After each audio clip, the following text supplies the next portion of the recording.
A continuación, tiempos de resistencia. ¿Cómo están? Muy buenas tardes para los que nos escuchan en directo.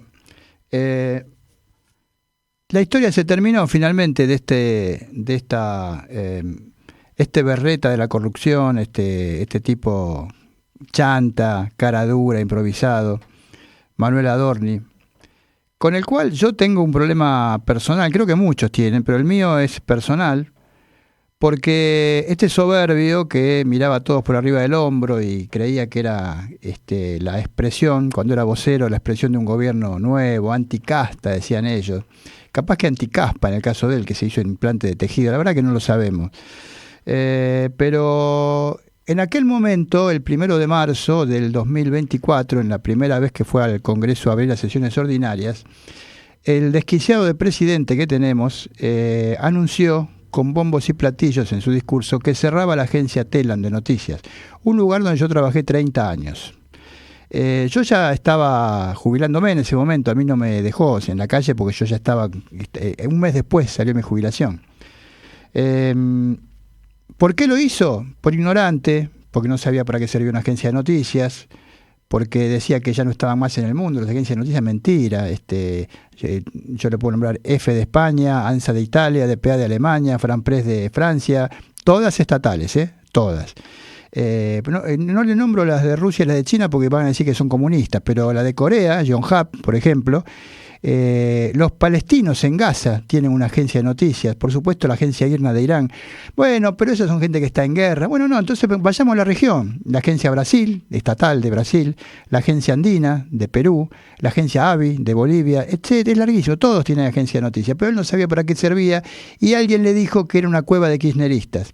Como yo trabajé ahí 30 años, sé que había mucha gente que entró con el macrismo, otros que son apolíticos, también había kirchneristas, obvio, como en todo el país. Se respetaba más o menos la misma lógica de proporciones que en el electorado, pero él la quería cerrar. Y el imbécil de vocero que tenía en ese momento publicó en Twitter, porque no sabía hacer otra cosa más que vivir en Twitter: saluden a Telam que se va. Y de hace 2 años y pico yo guardé la frase en mi memoria para poder decir hoy: saluden a Adorni que se va. Tenemos un pequeño video para compartir con ustedes, porque hoy un poco, como al gobierno le está yendo mal, yo sé que algunos dicen, bueno, pero todavía falta para las elecciones, falta para esto, falta para aquello. Como le está yendo mal, están en problemas, hoy nos vamos a tomar las cosas con un poco de humor dentro del drama que representa todo lo que están haciendo, toda la entrega, toda la destrucción y todo eso. Vos, Guillermo Villarreal, vamos a saludar a nuestros operadores: Guillermo Villarreal, operador titular de esto, más Pablo Fernández, que opera las cámaras. Ustedes me avisan cuando lo tengan para ir a eso. Un video hecho con bastante humor por un muchacho que hace, yo no sé cómo saca tan rápido los videos con inteligencia artificial y una inventiva tremenda, que se llama Lucas Niro y que lo pueden ubicar con ese nombre en YouTube o en Instagram. Y que, bueno, de algún modo deja patente y deja graficado, con un poco de humor, como le decía antes, bueno, lo que hace este señor que se decía decente, que se decía expresión de un gobierno diferente a los demás, y le han descubierto casas en el country Indiocuá, en el barrio de Caballito, en una zona cara del barrio de Caballito. De Caballito no son todas zonas caras, pero una zona cara de Caballito. Y ahora parece que hasta le están descubriendo un departamento en Madrid, un pisito, porque en Madrid no hablan de departamento. El departamento, cuando le dicen a usted apartamento en Madrid, quiere decir que son 2 ambientes. Al departamento de 3 o 4 ambientes le llaman piso, aunque no sea el único de la planta, el único de ese piso, le llaman piso. Y bueno, hasta la mujer, porque cuando vio al perro flaco todas son pulgas, hasta cuando la mujer ahora incluso le dice que bueno, que no tenemos el video, ¿verdad? ¿Sí? ¿Lo tenemos? Ah, bueno, vamos con el video entonces. Vamos a reír un poco de Manuel Adorni. Saluden a Adorni que se va. Manuel se fue, lo cancelaron en el grupo de WhatsApp. La buena vida que se dio el vocero se terminó. ¿Dónde irá? ¿Dónde irá? despidió. Era muy grosso el expediente judicial.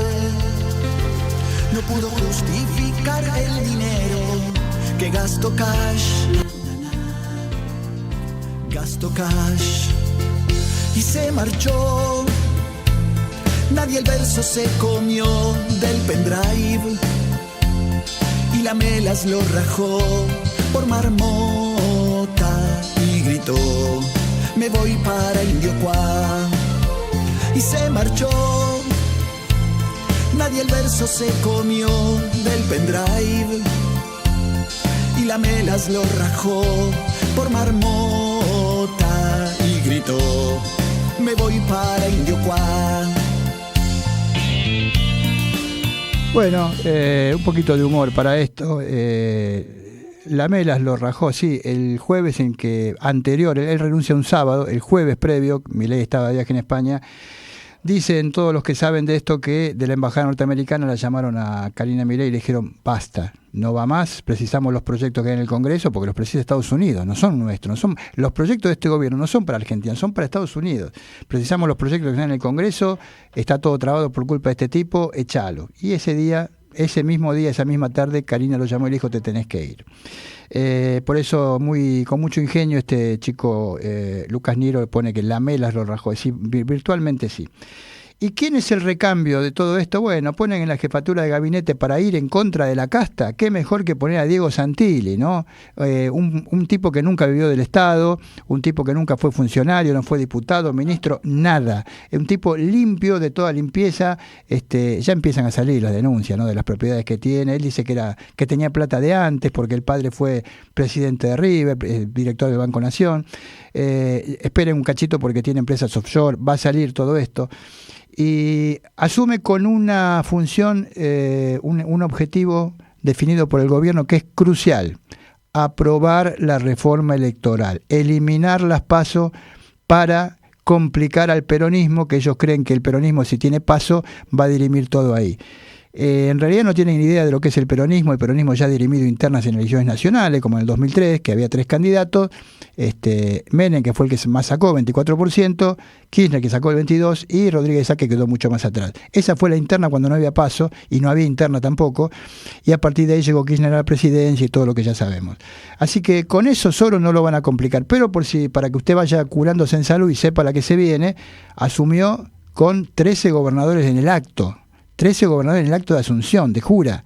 13 mini virreyes, porque si Milei es virrey, esos son mini virreyes, dispuestos a aprobarle lo que haga falta. ¿Y qué se puede decir de Diego Santilli? Bueno, vamos a empezar. Escuchen bien esto, ¿eh? El Colorado, hijo de 1000 putas de Santilli, debería explicar cómo lleva el estilo de vida que tiene, antes de ponerse a debatir de economía, de lo cual no sabe nada, es uno de los opinólogos inútiles. Diego Santilli es el candidato de los TikTok y el boludeo en una provincia gobernada por la inseguridad y los narcos. El tipo que dice abiertamente que vive de sus, entre comillas, negocios y recibe sonrisas, no preguntas. No hay nadie que no diga que es un corrupto. Él, que se pagaba la fiestita de cumpleaños con la tuya. Es el que los medios no quieren vender como una alternativa. Es un engendro que estaba en capital y lo pasaron a provincia. Y la gente se da cuenta que se mueve por los negocios. No piense que lo digo yo esto. Esto lo puso en Twitter, que todavía no sé si ya se llamaba Twitter o ya se llamaba X. En enero de 2023, Javier Milei. Es la opinión de él. Este es el jefe de gabinete que pone Javier Milei. Jefe de un gabinete cooptado absolutamente por el PRO. ¿Se acuerda cuando Macri decía es un partido fácilmente infiltrable? El jefe de gabinete es Diego Santilli, es de Macri. El ministro de Economía, Luis Caputo, de Macri. La ministra de Seguridad, Alejandra Monteoliva, la segunda de Bullrich, ¿se acuerda? Es de Macri. El ministro de Justicia, Juan Bautista Maíquez, es de Macri. Federico Sturzenegger, es de Macri. Y hasta Patricia Bullrich, que es la presidenta del bloque en el Senado, es de Macri. Este gobierno es macrismo sin Macri. Son tan de Macri que vamos a compartir otro video que lo tenés por ahí seguramente, Guille. Son tan de Macri que hasta el flamante vocero presidencial dijo que si no podés pagar el gas, te tenés que abrigar más. ¿Se acuerda? Como dijo Macri en el 2016. Por eso, para que nadie dude que es todo el gabinete del PRO, hasta ponen un tipo que va a decir que no era del PRO, porque en la época de Macri el tipo no militaba en política. Mentira, era un opinólogo economista que hablaba a favor de Macri, y por eso en un Twitter Milei lo tildó de imbécil, porque este hombre, Javier, hablaba a favor de Macri, del gobierno de Macri, y Milei lo criticaba. En fin, compartamos un poquito más de humor, Guille, cuando lo tengas. Hace frío, ponete una bufanda. Hace tiempo que no hay subsidios y el gas aumenta. No me pregunten lo que hizo Aloe Vera. Hay que ajustarse el cinturón. Ya no hay más zona fría. No tengo mucha imaginación. Y digo las cansadas que dijo Mauri ayer. Día y noche tenés que apagar la estufa 2 horas. 1000 horas en invierno. Y si usas el aire con calor es porque estás muy loco. Hay que apagarlo, es para chetos. Mucho abrigo, pullover y campera. La campera rota que te remendó tu tía. Y que la ducha sea con agua fría. Oh, oh. Hay que ajustarse el cinturón. Ya no hay más zona fría. No tengo mucha imaginación. Y digo las cansadas que dijo Mauri ayer. Bueno, el video seguía un poquito más, pero más básicamente es eso, ¿no? Las gansadas que dijo Mauri ayer, hoy las repite el vocero de este gobierno, que está totalmente ya copado por el PRO, y contra el cual no hay más remedio que seguir resistiendo. Ahí mencionaba las zonas frías, eliminaron la ley de zona fría, la cambiaron, y muchas zonas que son frías, como todo el sudeste bonaerense, varias provincias, zonas de La Pampa y demás, ahora dicen que son zonas templadas. Así que ahora, como son templados, no van a tener más subsidio para zona fría. La gente les importa nada. Claro, y la gente les importa nada, y bueno, por eso le decimos, como siempre, hay que seguir resistiendo. Bienvenidos a Tiempo de Resistencia.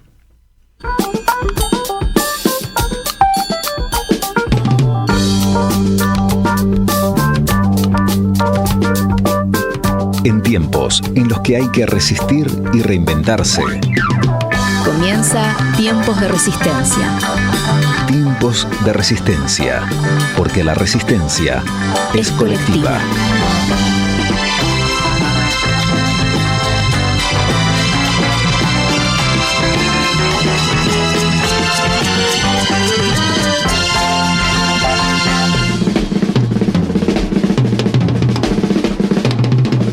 Porque la resistencia es colectiva.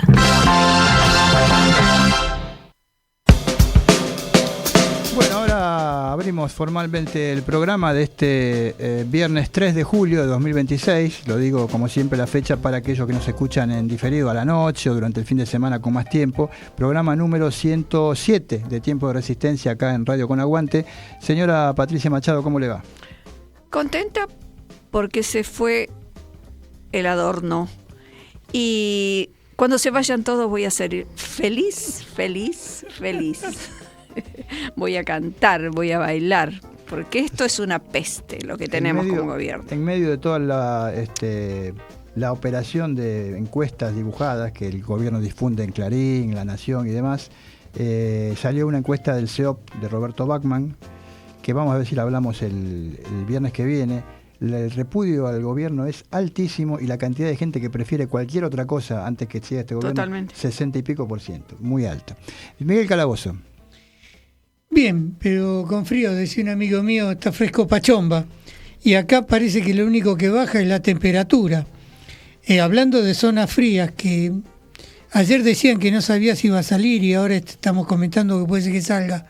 ¿Por qué no le dicen a los de Mar del Plata, a los de Necochea, a los de Tandil, a los de Azul, que le van a sacar la zona fría? ¿Cómo vuelven los representantes que le van a votar esa ley al pueblo? ¿Volverán? Eso es un problema que acá no lo hablamos casi nunca. Yo lo he hablado muchas veces con mucha gente. la lista sábana, aunque ahora dicen, es boleta única, es lo mismo, tenés toda la lista para votar, no puedes tachar a nadie, no puedes elegir uno por uno. Si Mar del Plata o la quinta sección electoral tuviera 1 o 2 diputados nacionales, eso no los votan más, o sea, ya no está. Y no vuelven. No vuelven a la ciudad. No pueden pisar más la ciudad, obviamente, pero no, es lista sábana. Vos tenés que estar bien con el gobierno o con quien sea. En alguna época era con Duhalde, en alguna época era no sé con quién. Bueno, tenés que estar bien con el gobierno, con Menem. Y la gente, lo que opine la gente, no importa mucho. Licenciada Mariana Mensulio Casale, ¿cómo le va? ¿Cómo les va? Buenos días, buenas tardes, buenas noches a todos y todas. Pensaba cómo el Mundial, cómo el tema Adorni y los viernes, sobre todo, porque todas las cosas pasan en este país los viernes y los fines de semana, tapan una noticia de hoy, aparte eligen el día que juega la selección para hacerlo, del tema de la causa Libra. Y hablando de cómo se pagan los favores, favor con favor se paga, porque el juez Marcelo Martínez de Giorgi dijo que no, los dueños de la criptomoneda, estoy hablando de la causa Libra, no tienen como demostrar que eran dueños de esos tokens con los cuales invirtieron y fueron estafados. Entonces no hay querellantes en esta causa. Uno del testaferro de Milei, quien movilizó toda esta causa Libra, Novelli, le pidió a la justicia que ninguno de los que son querellantes sean querellantes. Y la justicia hizo lugar. Alto valor ese juez. Claro, pero ahora cuento por qué. El presidente de la Nación designó a Ana Juan como jueza. Es la esposa de Martínez ¿Qué iba a Giorgi. decir? Así que no hay querellantes, la acusación solo queda en manos del fiscal. Eduardo Tayano queda como el único acusador, o sea que ya no va a haber querellantes particulares, podríamos decir, es solo el Estado. Tayano de dudosos procederes, así que parece que el presidente tuvo un viernes de buenas noticias, porque bueno, como digo, favor con favor se paga, y Martínez Giorgi está pagando la designación de su esposa como jueza. Me hace acordar, perdón, claro. un asterisco, me hace acordar al Martín Fierro, ¿no? Hacete amigo del juez. Sí, así tenés palenque de rascarte, ¿no? Sí, O sea, esta justicia es más que un palenque, me parece que son varios palenques, varios millones de palenques, todos verdes, no todos de procedencia, con la cara de Franklin, de procedencia de Estados Unidos. Muchos palenques hay es de una obscenidad absoluta, y después quieren que la gente vaya a votar, después quieren que la gente confíe en la democracia, después Y aparte, como la gente no llega a entender la causa Libra, porque es una causa muy compleja, porque no saben ni qué es una criptomoneda, es complicada de explicar, entonces pasa. Esta causa pasa, no tanto la de Landis, no la de Adorni, pero bueno, pasa como un montón de cosas. En fin, tenemos por ahí conectada también a Marta Zubiría, ¿verdad? ¿Estás, Marta, por ahí a distancia? Pero estás muteada, Marta. Un clásico en la radiofonía argentina, ¿no? Muteada, no sé por qué. Ahora sí. Entonces, ¿Ahora me escuchan? Ahora sí. Exactamente. Bueno, sí, no sé si me ven completa, no sé porque acá me veo doble yo. No, te vemos bien. Te vemos bien. Bueno, y mira, yo estoy preocupada porque Adorni se fue, pero lo que nos van a quedar son las leyes que van a dictar, porque vos lo dijiste muy bien, Adorni se tenía que ir para que se puedan tratar en el Congreso las leyes que le interesan a los extranjeros, entre ellos lo que llaman inviolabilidad de la propiedad privada, que no es más ni menos que extranjerización de la tierra. sí. Y nos van a quedar sectores enormes de enclaves en los que va a mandar otro gobierno, no es nuestro, porque ya no es nuestro, pero si viene uno que quiera ser nuestro, no lo va a poder hacer. Va a mandar siempre otro. Y además no te olvides, Marta, que está Peter Thiel por ahí con el proyecto ese Palantir y todo eso, listo como para que no podamos tener un gobierno nuestro, para poder manipular el voto, a la gente, la opinión de la gente, instalar ideas falsas cerca de las elecciones para que crean que un candidato opositor es pedófilo o drogadicto o lo que sea. Te pueden hacer cualquier cosa. El voto extranjero no como manipulado como Keiko Fujimori. En Perú, claro. En Perú ganó Fujimori con el voto extranjero, que no lo puede controlar nadie salvo el cónsul, porque ahí no hay fiscales. En una elección de empate en la que ganó Sánchez por poco ahí en Perú, en el exterior Fujimori sacó 63%. Ni don Vicente Sade ganaba por esa diferencia. Y será por eso que todos los que quieren poner a Fujimori se fueron antes para librarse de lo que viene. Sí, seguramente. Y será por eso que Milei vieron que quería traer no sé cuántos, ¿de dónde era Jaime? A la zona de Misiones. No, pero eso, si son extranjeros no votan. Los que votaron en Perú son peruanos en el exterior. Son extranjeros de afuera, claro. Como votan los argentinos, que hay tantos en Europa. Después de un tiempo no votan. La diferencia de los padrones en Estados Unidos y en Japón fue tremenda y sacó un 63%. 200.000 votos que después no se pudieron remontar con el voto nacional, ¿no? Bueno, ya saludamos a Guille y a Pablo, así que vamos a ir, si te parece, Guille, tenés la cortina ahí, con las 5 noticias de la semana.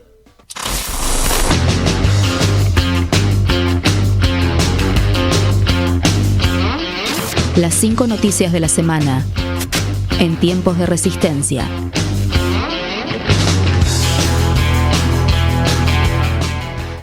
La casta al rescate. Diego Santilli asumió como jefe de gabinete para blindar el ajuste e intentar sepultar el escándalo de Manuel Adorni. Su desembarco en el corazón del poder libertario expone la dependencia de los hermanos Milei de la casta que decían combatir. Su desembarco en la cúspide de la administración libertaria no representa una conversión ideológica, sino una metamorfosis en la trayectoria de uno de los máximos exponentes del oportunismo político local. Con julio viene una nueva tanda de aumentos. Julio trae una nueva ronda de aumentos sobre consumos y servicios que ocupan una parte creciente del gasto mensual de los hogares.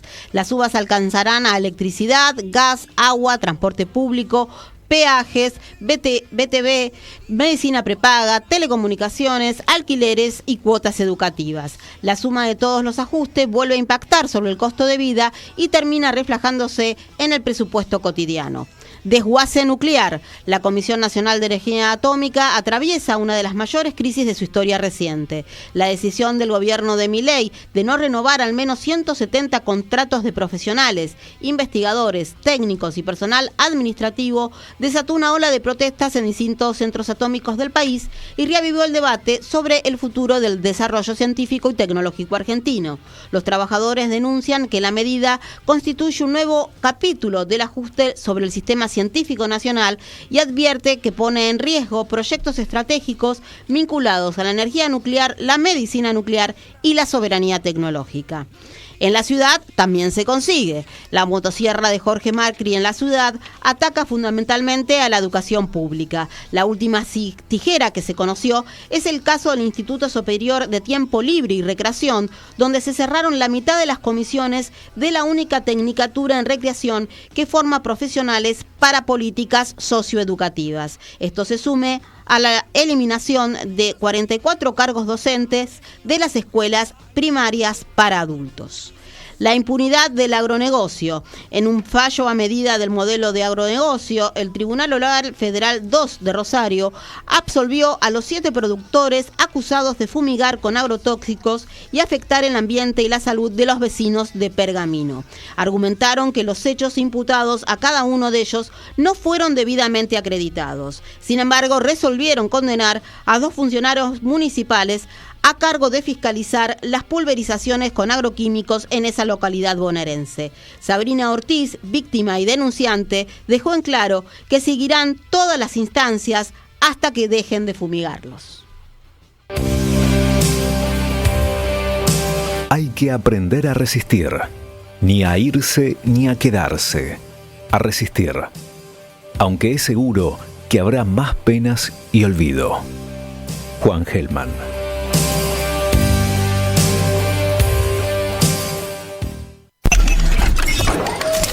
Porque las noticias no siempre tienen que ser malas. ¡Extra, extra! ¡Por fin buenas noticias, extra! Escucha Mundo Boletín de último minuto, transmitiendo Redimidos Squad con mucho gusto en este planeta, donde reina gana la malicia, aunque no lo creas. Tengo buenas noticias. La buena noticia de la semana en tiempos de resistencia.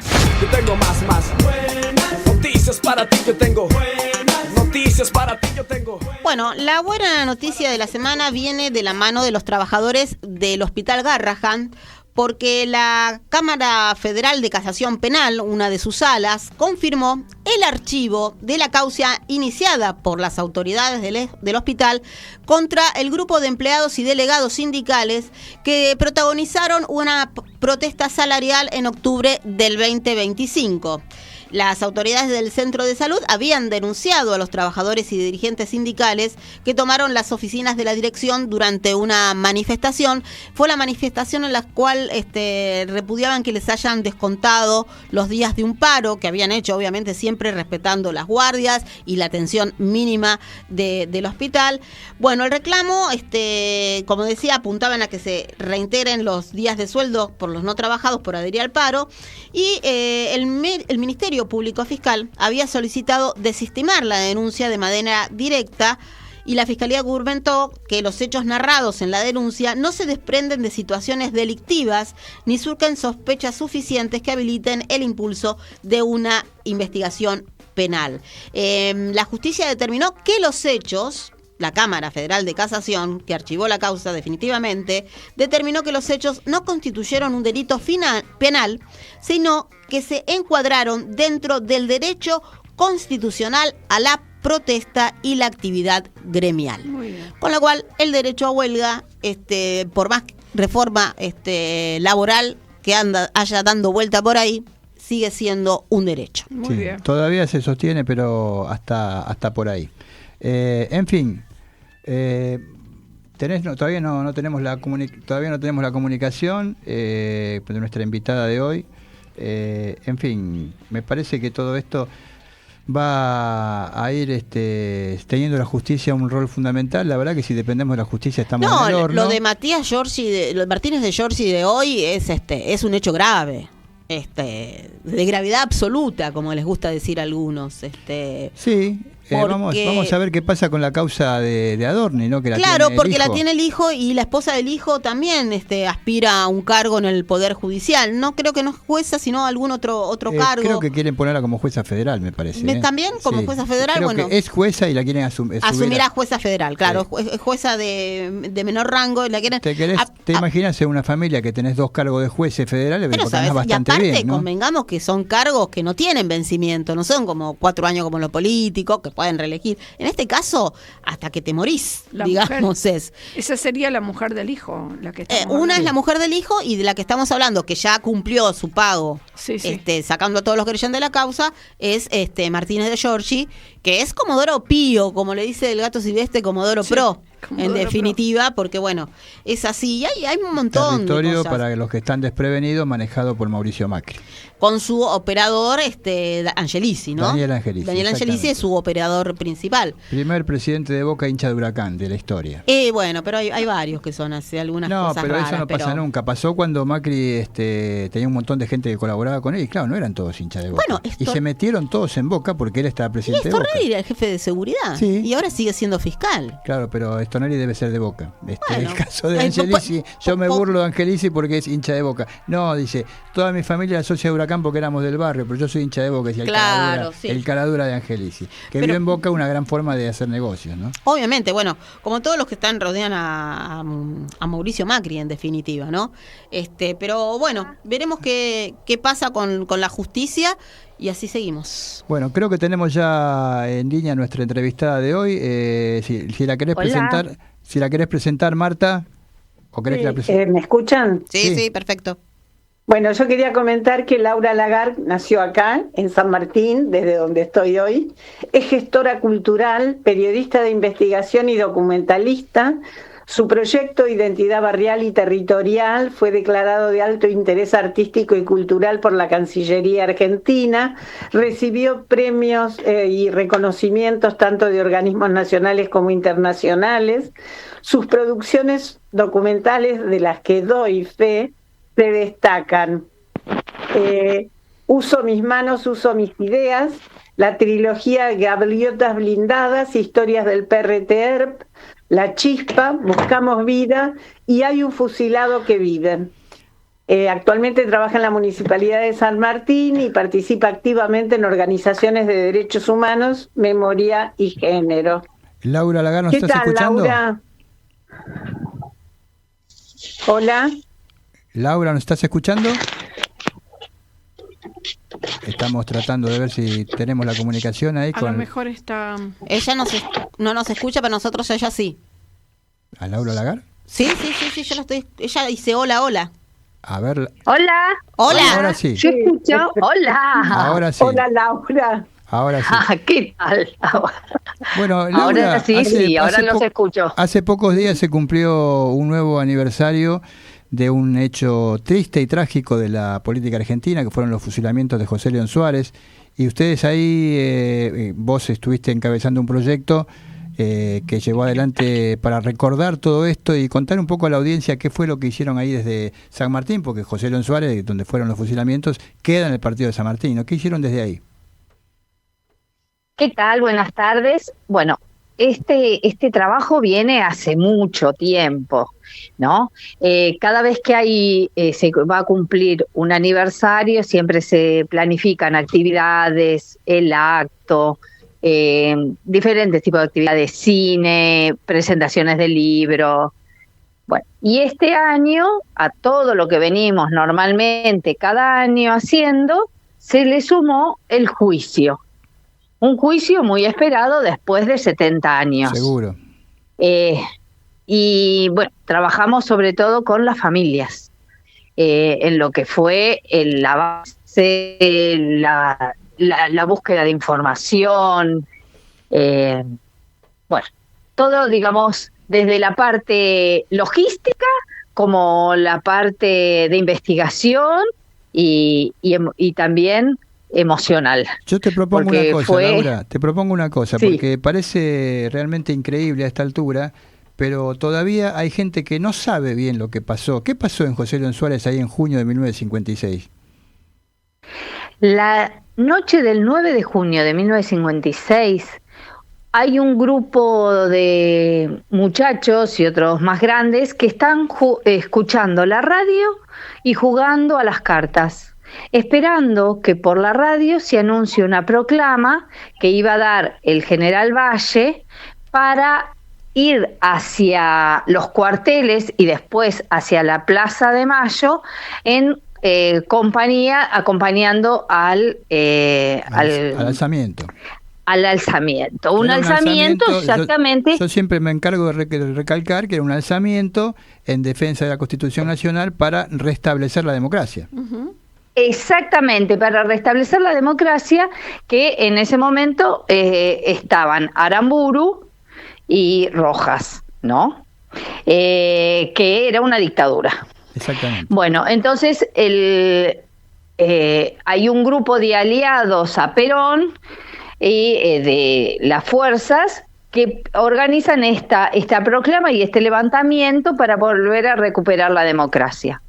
Es en ese contexto que hay un grupo de, no todos militantes, sino un grupo de personas, ciudadanos, que están esperando esa proclama. Algunos sabían que iba a pasar, otros no. Y entonces estaban todos juntos, jugando a las cartas y escuchando la radio, esperando ese momento. Pero ese momento nunca llegó porque se frustra previamente y nunca llega a darse esa proclama. Pero, ¿qué pasó? El general Perón le había hecho llegar, estaba en el exilio ya, le había hecho llegar al general Valle que trataran de no hacer eso porque iban a estar muy infiltrados, y fue lo que pasó, ¿no? Exactamente, y fue lo que pasó, estaban infiltrados, y en el momento en que ellos van a una escuela que quedaba en Avellaneda para hacer esta proclama, hacer esta intervención tecnológica y salir con la proclama, los están esperando y eso no puede hacerse. ¿Qué pasó con la gente de José No León hubo Suárez? ninguna proclama. El tema es que esta gente que estaba escuchando la pelea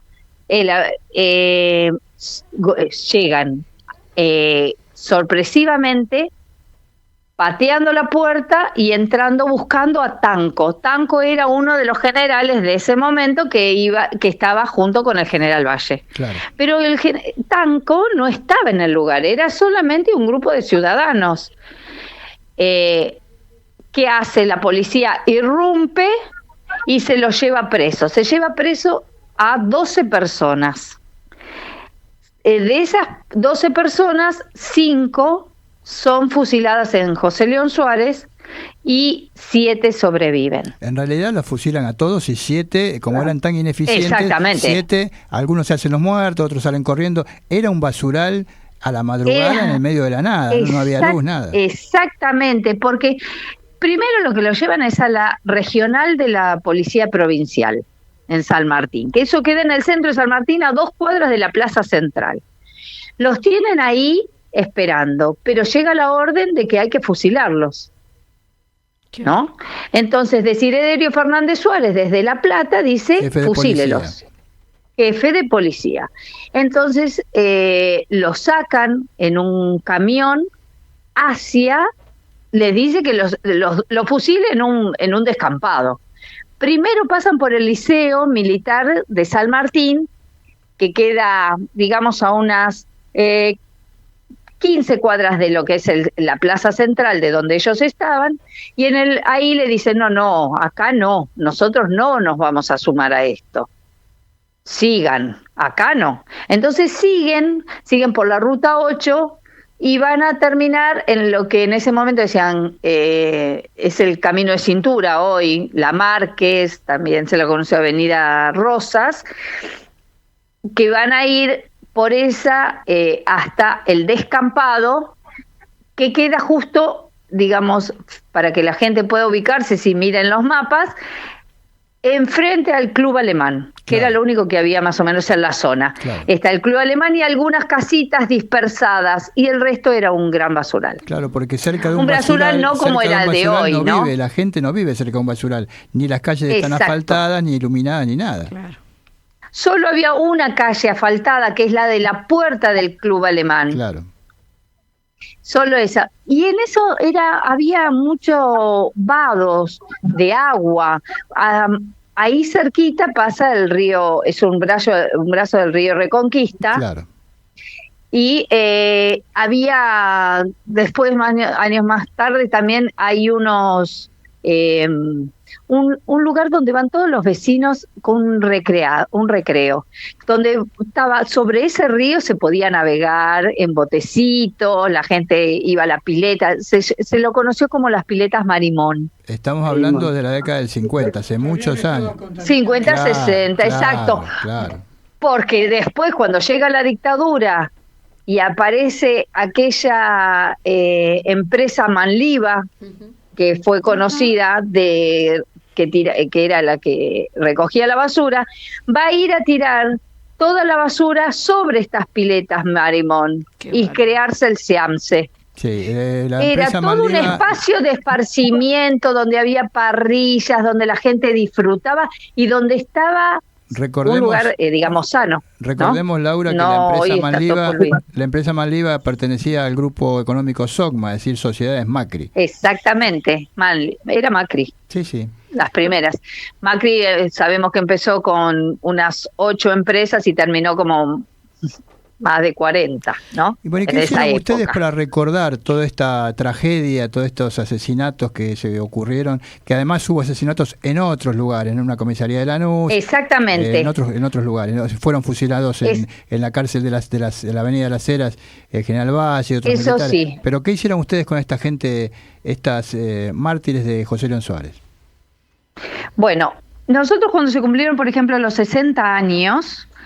realizamos un documental que se llama Hay un fusilado que vive, que fue seleccionado para el Festival Internacional de Cine de Mar del Plata y con el que empezamos a trabajar con las escuelas. Déjame ¿no? Que le agregue para los que no saben, Hay un fusilado que vive es la frase que le dice alguien en un bar a Rodolfo Walsh y a partir de ahí empieza él su gran investigación que termina con el libro Operación Masacre. Por eso ustedes le ponen al documental, porque hay gente que no lo sabe realmente. El único testigo que habla en el juicio.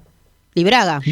Claro. Libraga es el primero con quien se encuentra Rodolfo Walsh, que empieza a contar la historia, porque Rodolfo Walsh estaba jugando al ajedrez en La Plata y escuchó decir, hay un fusilado que vive. Y él estaba con un amigo y entonces le preguntó, ¿cómo que hay un fusilado que vive?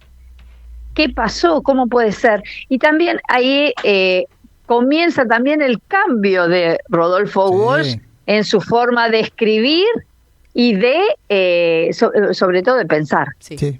¿No? Él Tiene otra mirada del mundo a partir de todo esto. Él lo dice, yo era muy gorila, él lo dijo muchos años después, ¿no? Y ahí empieza a ver lo que pasaba en la realidad, ¿no? Exacto, porque aparte el hermano de Rodolfo Walsh fue uno de los pilotos que bombardeó a la plaza en el 55. Exactamente. Entonces, bueno, de ese Rodolfo Walsh al que empieza a investigar en el 56, hay un cambio. Pues yo te corté cuando hablabas del documental que se llama Hay un fusilado que vive, para explicar a la gente la frase, y te corté ahí lo del documental. Exacto. Bueno, con ese documental empezamos a trabajar con las escuelas, empezamos a contar la historia, porque ¿qué pasa? Muchas veces la historia la gente no la sabe en los barrios, no sabe qué pasó en la propia vereda, en el lugar donde va a comprar el pan, donde transita cotidianamente. Entonces, bueno, fue contar un poco eso, qué pasa en nuestros barrios, cuánta historia pasa en nuestros barrios, que uno es partícipe y no lo sabe, ¿no? Claro. Entonces empezamos a trabajar sobre todo eso, la identidad y nuestra historia. Voy a contarles que también en San Martín, en otro barrio, en San Andrés, fue donde fusilaron a Camilo Gorman y a Ladislao Gutiérrez. Claro, ¿no? En los años siglo XIX, cuando fueron los años 80 que sale la película Camila y se hace famosa y va a los Oscars, la gente recupera la historia. Sí, yo te digo que me estoy enterando en este momento que fue en San Andrés. Yo no sabía que había sido en San Andrés eso. Bueno, sí, fue porque yo vivo a la vuelta de eso, de ese lugar. Y entonces todo el mundo me decía, ¿cómo fue ahí? Y los vecinos decíamos, ¿cómo que fue acá? Y yo no lo sabía, nunca nadie nos dijo. ¿Cuánta historia hay que no nos cuentan o que no nos enteramos y que pasa a la vuelta de la casa de uno? Sí. Eso a mí me impactó. Y entonces esto de José León Suárez también tiene que ver con eso, con contar nuestras propias historias, tener identidad y entender que la historia la escribimos todos cada día y que somos parte. Esto es más lo que trabajamos sobre todo con esta película y en este momento con lo de los fusilamientos, ¿no? Laura, vos sos coautora del libro, que es lo que sí publicaron para los 70 años, para este año, después del basural. Y ahí ya empezaron a hablar con los familiares, ¿no? ¿Qué contiene el libro después del basural que presentaron la semana pasada? Te cuento, la película habla de cómo llegamos a los fusilamientos. Hablamos desde el 55, desde el que asume Perón, el 55 y cómo llegamos a los fusilamientos. Ahora en el 70 lo que quisimos hacer fue entrevistas a los familiares que nos cuenten qué pasó en sus vidas después de aquella noche. Uh-huh. Por ejemplo, los Carranza tenían un montón de hijos. Los Garibotti tenían también muchos hijos. Rodríguez tenía 3 hijos. ¿Qué pasó con esas mujeres? ¿Qué les pasó en su vida? ¿Cómo sobrevivieron? ¿Qué les pasó a ellos en su infancia? Nosotros tenemos a Berta Carranza, que es hija de Carranza, Alicia Rodríguez, a Delia Garibotti, que son hijas que lo padecieron, lo vivieron y nos contaron cómo fue su infancia. Eso más o menos cuenta el libro. Y también después está Brión, que cuenta también cómo fue su infancia, lo que le pasó. La madre de Brión y la de Rodríguez pierden sus bebés, las dos estaban embarazadas. cómo fueron esas vidas. Claro, porque digamos, ¿no? esto es lo que pasa también cuando hablamos de los detenidos desaparecidos y cuando se encuentran esos cuerpos, y detrás de esos cuerpos que se encuentran hay historias, y esas historias quebradas, porque rotas, de vidas rotas en definitiva, por el terrorismo de Estado, nadie las sabe, y eso es lo que ustedes hacen en este libro en definitiva. Exactamente. Ellos dicen, a mí me robaron la infancia, uno dijo, me robaron tener un hermano, porque Brión queda hijo único. Claro. Y a partir de esto, que le hacen un allanamiento en la casa, le rompen todo, la madre se va de la casa y se busca ayuda en su familia. A su vez, se separa de lo que es la línea paterna. Cuando lo fusilan, la familia paterna se corre, ella queda sola con el nene chiquito, se va a vivir con su mamá, se mudan a Núñez, se alejan de lo que es Florida, si bien geográficamente están pegados, pero para un niño es otro mundo. Es que hay que ponerse en el lugar de esta gente. Vos imaginate que en aquel momento estaba vigente un decreto que prohibía nombrar a Perón, a Eva Perón, la marcha peronista, todo eso. Imagínate cuando la gente se entera que a tu pariente lo fusilaron por estar en la revolución del general Valle, porque esto es lo que decían, ¿no? Te creaba también una posibilidad de perder tu trabajo, quedar marginado en distintos ambientes y demás. No era solamente la pérdida afectiva, era mucho más que eso, ¿no? Había una... creo que eso es lo que hace la hija de Carranza, Berta creo que es, no recuerdo, que en un momento en la escuela comenta que a su padre lo fusilaron por sí, ahí se ve oído, ahí están. Sí, yo decía que creo que eso es lo que comenta Berta pasaba eso, la prohibición de decir que eran hijos de los peronistas fusilados. Claro. Ni decir ni fusilado ni peronista. Por ejemplo, Berta cuenta que cuando iba a la escuela, la madre les decía, no digan, y ella es totalmente rebelde y se anima a decirlo. Un día que vino una inspectora y les preguntaba niño y niña, ¿vos qué hace tu papá? ¿Dónde trabaja? Era todo un cuestionario, ¿no? Y cuando le tocó a ella dijo, no, yo no tengo papá, porque a mi papá lo mataron por peronista, lo fusilaron. Y eso... de la oreja a la dirección. La madre trabajaba todo el día para poder mantenerlos, y entonces no podía, la llaman a que se presente en la escuela, no puede ir, pero sabía que la directora de la escuela quedaba unas 2 cuadras de su casa, entonces la fue a ver, y el maltrato y todo lo que recibieron de niños que no pueden discernir, por decir la verdad, solo sienten por decir la verdad, claro, que son castigados por decir la verdad. Sí, era un momento de una fuerte Berta represión. Recuerda, ella tenía 2 años cuando a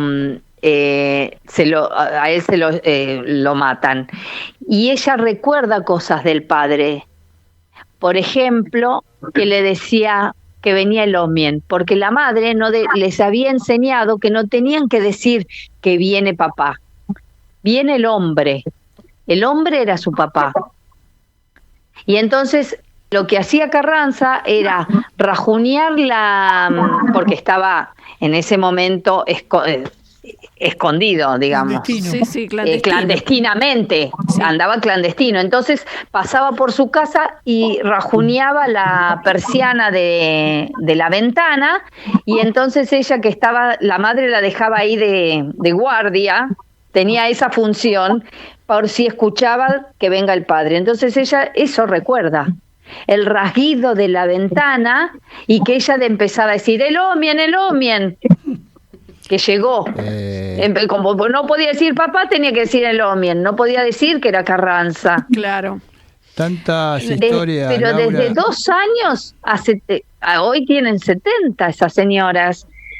Y tuvieron que esperar todo este tiempo para un poco de justicia. Y yo te agrego además que en el caso, por ejemplo, ¿no?, de los bombardeos a Plaza de Mayo, tomaron estado más o menos público hace 15 años, un poquito más, no más que eso, algo que pasó hace 70 años. Estaba más de medio siglo ocultado, sin fotos, sin filmaciones. Tuvo mucho que ver Leonardo Fabio también con su película, ¿no? En exhumar todo eso. Se oculta todo esto, y atrás de cada cosa de estas que uno menciona, hay familias que sufrieron, chicos que sufrieron, hay un montón de sufrimiento, y se lo oculta para que, bueno, acá no pasó nada, acá tenemos la gente que es demócrata y republicana, y el resto no importa. O sea, siempre fue así desde que nació nuestro país, ¿no? Por eso tiene tanto valor esto que hicieron ustedes hace 10 años y este año con el documental y con el libro, y por eso te llamamos para difundirlo. Mucho valor. Y para felicitarte además a vos y a toda la gente que colaboró en eso, ¿no? Me gustaría que comentara cómo se consigue el libro. Le ha puesto tanta garra, emoción para que esto pueda salir, para que pueda darse a la luz. Yo cuando fui a la escuela nunca me lo enseñaron. Claro, nada. No se podía hablar. Yo que soy más viejo, te puedo decir que a mí me hablaban del tirano muerto y el tirano prófugo en una materia que se llamaba Educación Democrática en plena dictadura de Onganía. No, de Lanús, Onganía y Lanús. Claro, sí. Una congruencia y vos decís tirano muerto y tirano prófugo, los ladrones, los viciosos, y resulta que los que se adjudicaban el derecho a la libertad, al republicanismo, habían fusilado, habían robado y habían condenado al ostracismo a la familia de los fusilados, ¿no? Y yo que no tengo ningún pariente fusilado, mis padres, mi vieja y mi viejo me decían en la época de la primaria, en la década del 60, que no dijera que éramos peronistas, que ni se te ocurra porque no se puede, porque te meten preso. Yo era un chico de primaria y tenía ya internalizado eso, ¿no? Que no se podía decir. Mirá el nivel de represión mental que tenía hasta los chicos de la primaria, ¿no? Claro, es la misma prohibición y represión al pueblo, ¿no? Porque lo que vos contabas de esta niñita Carranza, por decir la verdad, pero así pasa a nivel general, a nivel del pueblo, es verdad. Totalmente. Laura, pero te pregunto cómo cómo podemos acceder al libro que vos sos autora, Después de Basural. ¿Cómo acceden los oyentes y nosotros? Bueno, físicamente no salió todavía, ahora vamos a hacer una tirada para dar algunos de regalo. Esta primera instancia hicimos que el libro sea gratuito, que sea, sobre todo queríamos que todos los vecinos de San Martín puedan leerlo, acceder. Sí. Entonces lo subimos a la página de la Municipalidad de San Martín. Perfecto. ¿Está ahí ya subido? Ya está subido, lo pueden mirar ahí y bajar. Les hago el pasito de cómo tienen que hacer. Pueden entrar en la página de Municipalidad de San Martín, hacer clic en programas, y en programas se va a desplegar va a haber un despliegue de títulos, y uno va a ser derechos humanos.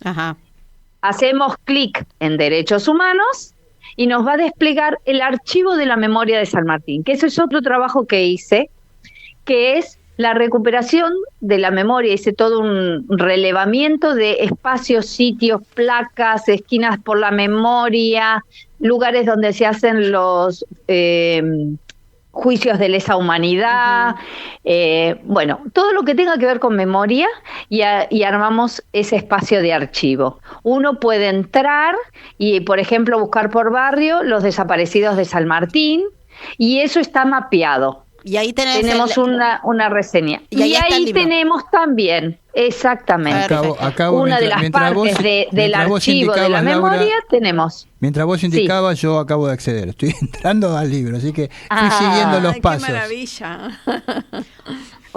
Buenísimo, buenísimo. Bueno, los invito a recorrer el archivo, que también está muy interesante. Hay mucha información sobre lo que pasó en San Martín en la época de la dictadura. Ese archivo es de la época de los 70, pero ahora vamos a incorporar todo esto a partir del 56, más con la resolución de la jueza. Así es. Sí, más que Así. nada porque, bueno, es un juicio de la memoria y es una reivindicación para los familiares y para los fusilados.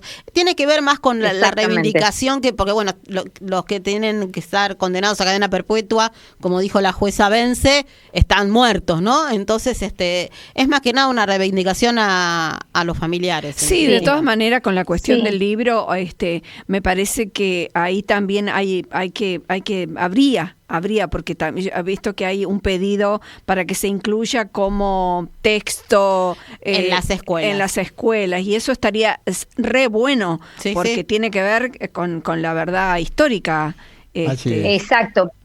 El libro que se pidió fue la de Operación Masacre. Claro. Este no, porque todavía no había salido. Claro. Claro, Sí, que los claro. chicos lean Operación Masacre, y la gente también en general debería leer Operación Masacre. Libro de no ficción que Sí. le ganó por 6 años a Truman Capote, ¿no? Con La sangre fría. O sea, Total. todo el mundo habla de Truman Capote como el Exactamente. padre del género de no ficción, y fue en realidad Rodolfo Walsh. E insisto que cualquier periodista que se precie de tal tiene que haber leído ese libro. Exactamente. Si no, no Y Laura, vamos- te queremos agradecer mucho. Y porque no, estamos yo quería quedando ya una sin- cosita, Sí, dale. disculpa, Dale, reivindicar también a Enriqueta Muniz, Bien. porque Rodolfo Walsh logró hacer ese libro gracias también al trabajo de Enriqueta Muniz, que hay un libro donde ella cuenta y están sus manuscritos de toda la investigación que hizo Esa con era él la y que le investigadora. pone toda la ¿cómo? Ella era la investigadora de todo. Exactamente, y era el acompañamiento a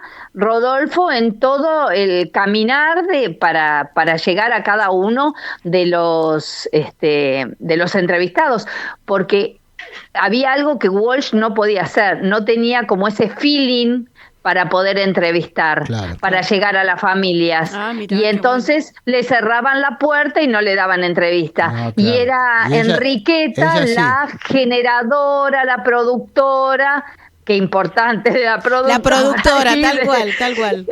de conseguir que le abran la puerta, de que le den un espacio, de que se le animen a hablar. Hacer una entrevista no es fácil, hay que poner la carne de uno, digamos, en exposición y en esos momentos. Y generar ¿no? la empatía Porque, con el claro, entrevistado que te tiene que contar Exacto. una historia que para su vida personal es tremenda. Y en que te definitiva. comprometía Por eso políticamente. mismo te ¿no? decía, tienen que abrir el corazón, esos familiares tenían que abrir el corazón y contar qué había pasado. Claro. En ¿no? fin, bueno, y les cuento algo, Sí. una cosita más. Libraga está vivo, Sí, vive claro. en California, Estados Unidos, cumplió 94 años el 14 de junio. Y declaró desde allá. Qué divino. Declaró desde sí, allá. y él, yo tengo contacto con él, toda la declaración me la fue pasando y yo a su vez se la pasaba al juzgado. Trabajamos en conjunto en todo este armado de juicio. Qué Así que es una y, satisfacción bueno, qué personal. maravilla. Esto para vos es... No. Bueno, Laura, te agradecemos muchísimo porque ya se nos termina el programa, son casi las 6. Ah. Laura Lagar, Gastón Enrique Garriga, después del basural, ¿qué fue de los hijos de Operación Masacre, la herida negada? En la página de web de la Universidad de San Martín lo pueden encontrar. Municipalidad. De la Municipalidad de San Martín lo pueden encontrar. Laura, te mandamos un fuerte abrazo. Muchas gracias por la entrevista. Al contrario, gracias a vos. Bueno, ya nos queda un minuto de programa nada más. Le agradecemos a Marta. Marta, que estás por ahí todavía, no te escuchaba, yo no te quería avisar, no te escuchaba. Ya estoy, lo que pasa es que no se escuchaba, No se puede, entonces preferí no interrumpir. No, cuando estás por Zoom no No te se escucha, puede, el entrevistado no te Por escucha. eso. Pérez. Bueno, gracias Marta. Pero como ustedes mudos no son y saben del tema, me pareció excelente la entrevista que hicieron. Bueno, ya está. Acá me piden que prendas la luz, pero ya nos estamos está, despidiendo. En penumbras. Gracias a todos los que participamos del programa, Patricia, Miguel, Mariana, bueno, quien les habla yo. Yo- Roberto Lago. Lo digo yo porque él no se va a decir a sí mismo. Jamás me nombro yo a mí mismo. Teníamos para cerrar un video, me parece que no vale la pena, ¿no? Pasarlo el videíto. No, yo creo ya que a lo esta digamos hora. para... Sí, ¿querés que sí? Bueno, nos despedimos con el adiós para Manuel Adorni, esta vez por el Negro Andante, que va a estar el 9 de julio en el Torcuato Tazo, ahí en frente a Parque Lezama. De paso le pasamos el chivo. De la mafia jinglera. De la mafia Jinglera de gelatina. Nos vamos con la despedida de Manuel Adorni. Manuel se fue tomó sus dólares y agarró el pendrive. Una cascada, un flipper, otro depto y un masajeador capilar. Se las tomó y decidió salir por la puerta de atrás a retomar su vida prevocero de marginal, de marginal, y renunció. Hoy llorando abandonó la libertad. Además de ser ladrón, es idiota y escribió fin para renunciar. Y renunció. Y hoy llorando abandonó la libertad. Porque además de ser ladrón, es idiota y escribió fin para renunciar. Fin. Chau, chau, chau, chau. Hasta aquí, Tiempos de Resistencia. Nos encontramos el próximo viernes de 17 a 18. Tiempos de Resistencia. La resistencia es colectiva.